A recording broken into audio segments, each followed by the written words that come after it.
Hello, Taos. This is Cody Hooks, reporter with the Taos News. The first thing I want to tell you about is a special treat coming out in this week's paper, the summer edition of Discover Taos. The magazine is the absolute best place for you to discover where to eat, drink, soak, fish, float, shop, and hike in Taos. From profiles on the community around the Enchanted Circle to snapshots of the best places for kids and that coveted Wi-Fi connection, our team here at the Taos News has your summer adventuring covered in this season's Discover Taos. Now, on to the news. First off, the Taos News undertook an investigation of emails between town manager Rick Bellis and a developer of a proposed 4-story Holiday Inn Express.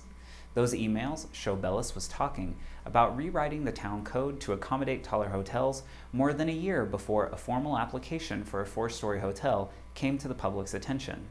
We go through the emails and talk with key players, so be sure to read our investigation in Thursday's paper. In politics, Governor Susana Martinez has set a date for the anticipated special legislative session to be held May 24th. Martinez said she hopes to balance the state budget during the session, while frustrated lawmakers look to push through legislation vetoed by the governor at the end of the regular session in March. State legislators met in Taos Saturday to discuss some of those issues with local progressives.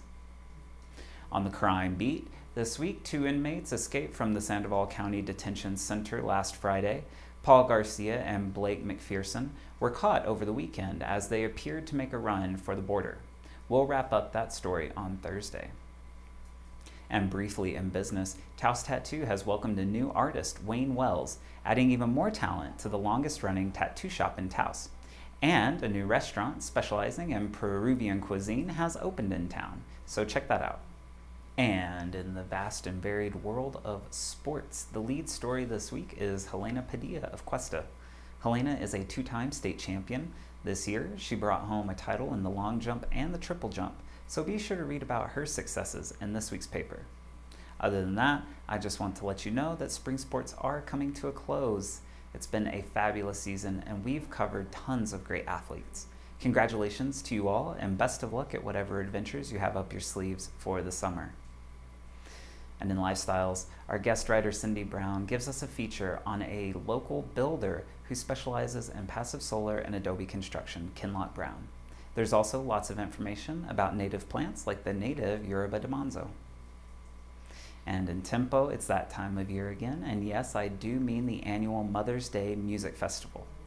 For those who have the good fortune to spend the day with their moms, why not take her to the festival that's been going strong for 16 years? It runs from Friday to Sunday, so get on out to Kit Carson Park.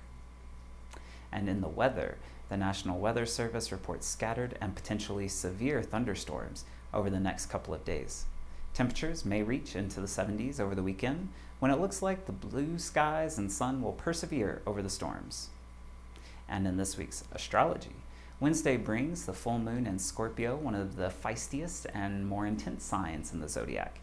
It's always a dicey situation telling a Scorpion to play nice, but all the same, emotions are sure to run hot, so try to keep your cool without coming off as cold.